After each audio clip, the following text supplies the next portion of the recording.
subconsciously, I've been taking pictures forever, but consciously since about 13. Every single vacation, trip, class, event, like field trip, my mom always bought me a disposable camera. And so I have boxes and boxes of disposable cameras and all the pictures that I took from age like five or six. And I have one picture I remember taking when I think I was in 4th or 5th grade, and I have it framed because I had decided that I was like, this is like a photo, like I didn't just like more of an artistic thought process photo than like, oh, I just took pictures of my friends or of the field trip or something, and that were just like, you can tell I like really thought about it and composed the pictures.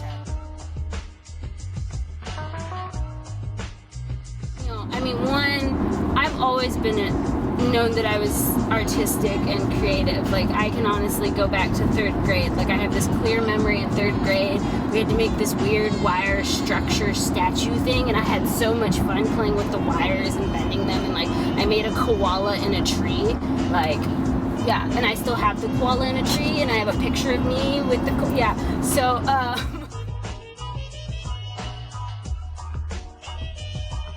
around the time I was 11, my mom gave me a film camera, and that next year my mom passed and my aunt became my guardian. When you're that young, I don't feel like you fully like process a loss like that. I shut down is what it was. I was just like done. So she wanted me to find some sort of expressive outlet.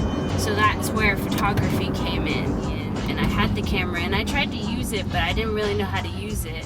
So when I was 13, my auntie signed me up for my first darkroom class, which taught me how to use my camera. And later down the road, she found this program called Youth in Focus. I really advocate for it. So it's an urban youth program in Seattle, and you apply and you have to like write why you want to be in their program, and if they accept you, you get a $1,000 grant to be in their program, and then you get access to a dark room, more cameras, and classes. And I took every class that they had.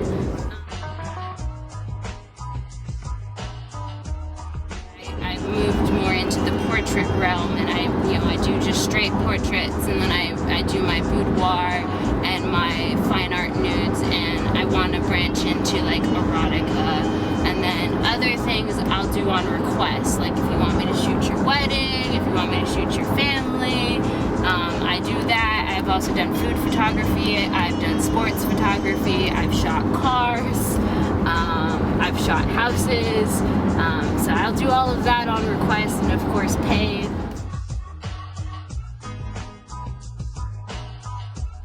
There was a short period where I started hating photography because I started becoming so focused on how to make money from it and how to make it work, and then that started really taking away from it for me. So I just threw that out the window. I was like, fuck that shit. I'm not doing that no more. I just want to make art. Like, that's what I do, and if I make money from it, that's cool. If I don't, then so be it. Like, I'll still just do random odd jobs on the side, I guess, for the rest of my life. Because I just want to take photos.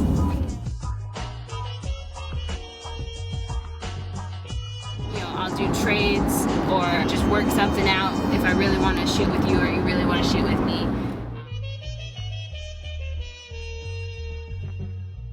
Like if I'm just doing portraits and stuff, like just, like headshots, then I'm just trying to get a really nice headshot of a person and make them look good.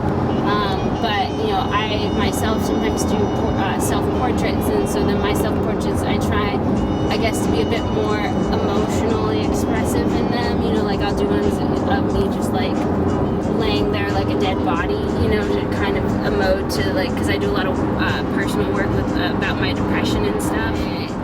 I do sort of conceptual and art photography, and then that is more about expressing an emotion or a mood and trying to get people to connect or understand or feel something versus like just taking a nice picture of a person. Like if I'm showing you more of my art and conceptual work, then I want you to think more critically. Because like while I was in art school here in Oakland, I did a lot of work that had to do around like female struggles and body image, and I think that, you know, I do a lot of boudoir shoots and fine art nudes, which are, you know, about capturing the beauty of the form, but they're not as conceptual as my artwork is, because my artwork, like, there's just more behind it.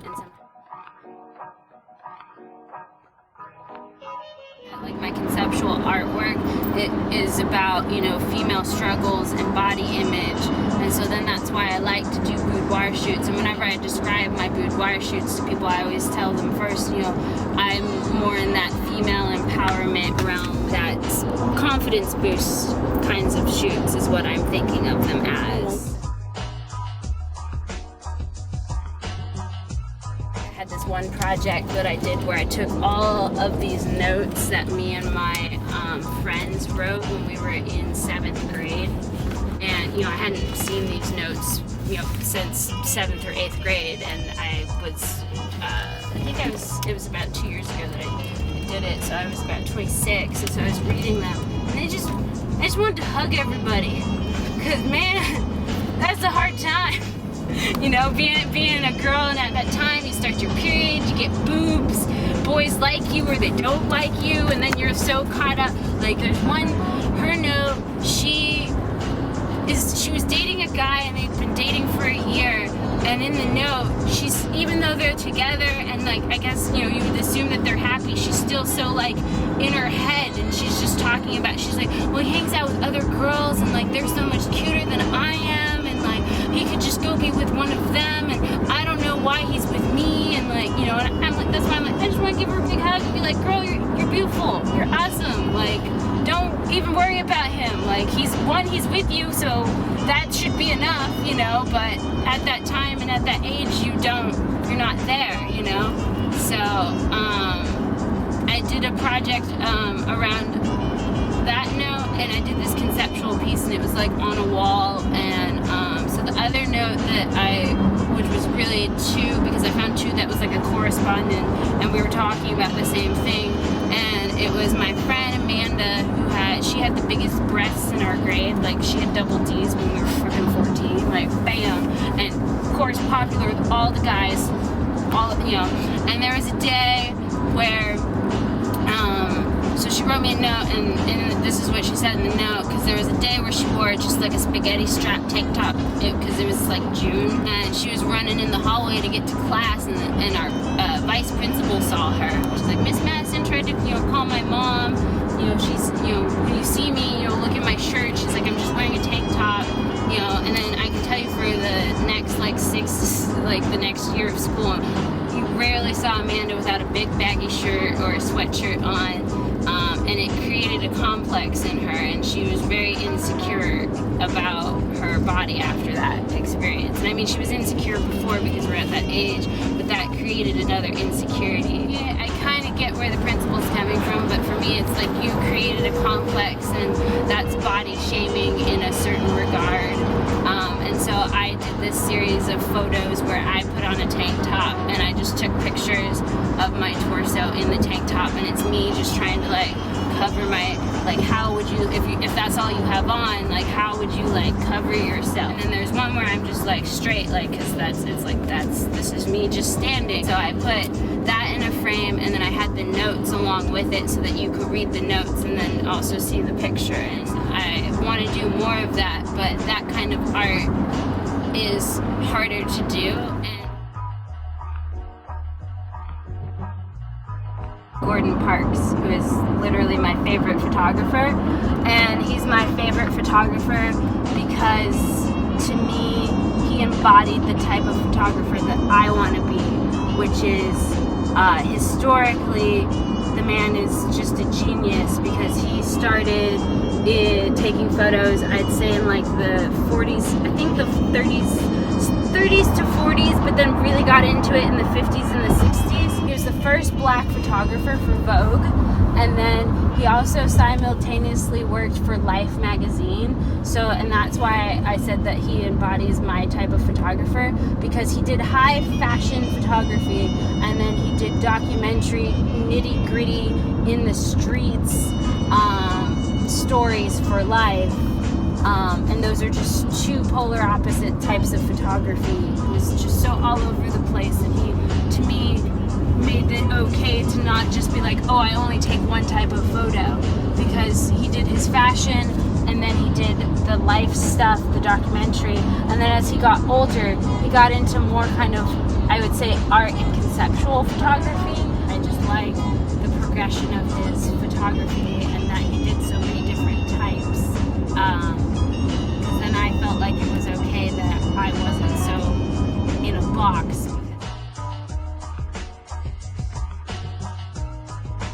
It makes me think about art school, and I did this project, and I took a lot of like naked pictures of myself, and it was the first, like, you know, I had to put it up in school for like class critique, so that was like really kind of intimidating to, you know, to have like my classmates see me naked on a wall, and then anybody in the school could walk by and see me naked on a wall. And I remember I was having a critique with one of my teachers, so we went to talk, because you just had to go around this corner, so we were around the corner, and one of his students came up because she was in the dark room and she had her print, and you know, he was like, hold on, I gotta talk to her, and I was like okay, and you know, I just stand there, wait, and then she looks up at me, and she's like, are you talking to Chris? Is this your work? And I was like, yeah, it's my work. And she's like, I like your work a lot. She's like, it inspired me to take this picture of myself. And so then she showed me a picture of herself, and she's naked. I was like, oh, I'm inspiring people to get naked. Yes. You know, she's like, I would have never thought to take a picture like that, or that it would be that it would be okay, or that I'd want to. And she's like, but then I saw your work, and it made me feel like it was okay to do that. So, you know, and that made me happy. And like I was like, yeah, you know, take the pictures you want. It doesn't matter about anything else. Like, I still take pictures just for myself, and I think that's all that really actually matters to me. Like, I just take pictures because I like to take pictures. I also think back to my friend that I worked with. We were like super good friends, and we met at Forever 21 when I was 21. So, and she wanted to do a cute little Valentine's Day shoot for her boo piece at that time, and she was like, will you do it? And I was like, okay, sure, you know, I haven't done anything like that, but I have a strong interest. And so she told me that her boo also thought her friend was cute, so we did a pillow fight shoot with the two of them for his photos. You know, then lingerie, and then just pillows and feathers everywhere. That boosted her confidence in herself. Like, that, she legit told me that. She's like, I had so much fun. That was great. I looked great in the photos. Like, and now if you talk to her, she models all the time. Like, I turned her into a model, and she'll tell you that.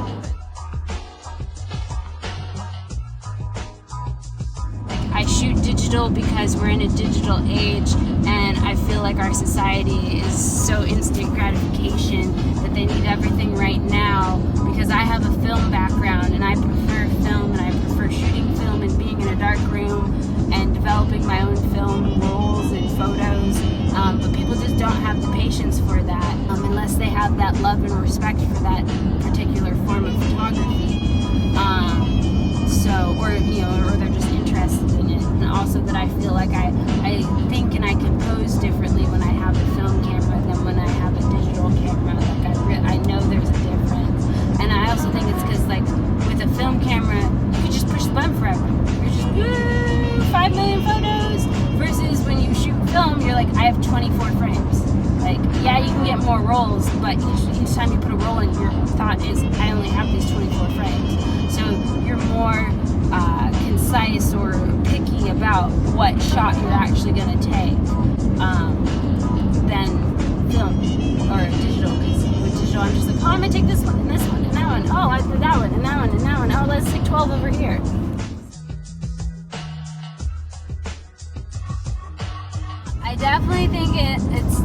on the inspiration. I definitely enjoy the interaction that I get. The reason I like Instagram is because Instagram, I find new people, or new people find me all the time.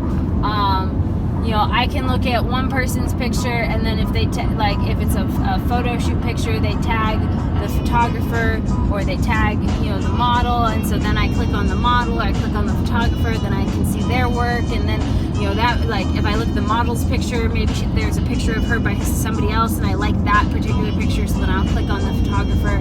So the game of, like, tag just is just awesome on Instagram. I like that. I've just found so many people doing whatever the fuck it is that they want to do, like whatever it is. Like, I found dancers that are doing it, I found chefs that are doing it, I found painters, I found crafts people, you know, that like make jewelry and stuff, like whatever it is that they want to do, and they're doing it, and they're successful in whatever the term of that word means to them, and that's all that matters. The quote that I live by is, at first I wasn't sure that I had the talent, but I did know I had a fear of failure, and that fear compelled me to fight off anything that might abet it. It's by Gordon Parks.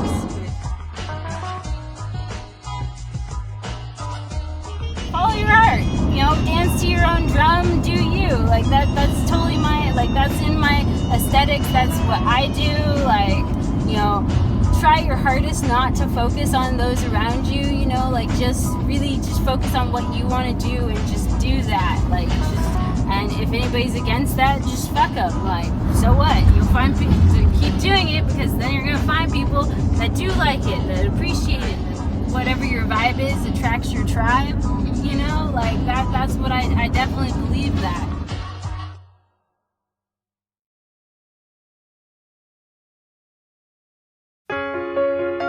You'll never enjoy your life living inside the box.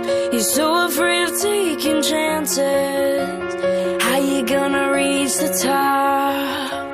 Rules and regulations force you to play it safe. Get rid of all the hesitation. It's time for you to seize the day.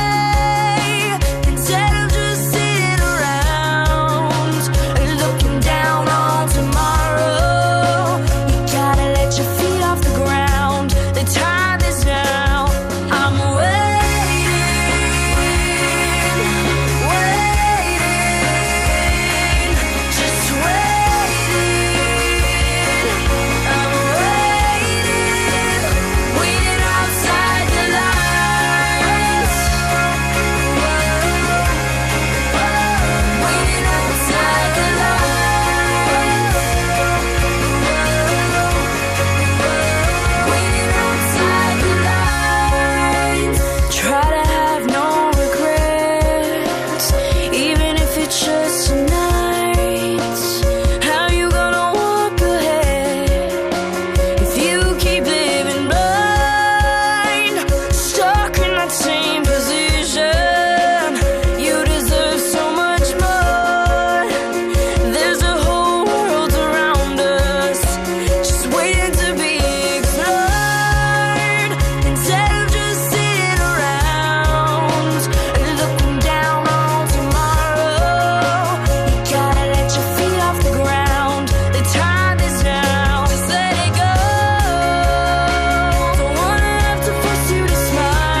talk. Little squirrel, get out the way. Yeah, you missed him. Oh my God. I will swear for a squirrel. I'm not trying to kill nobody.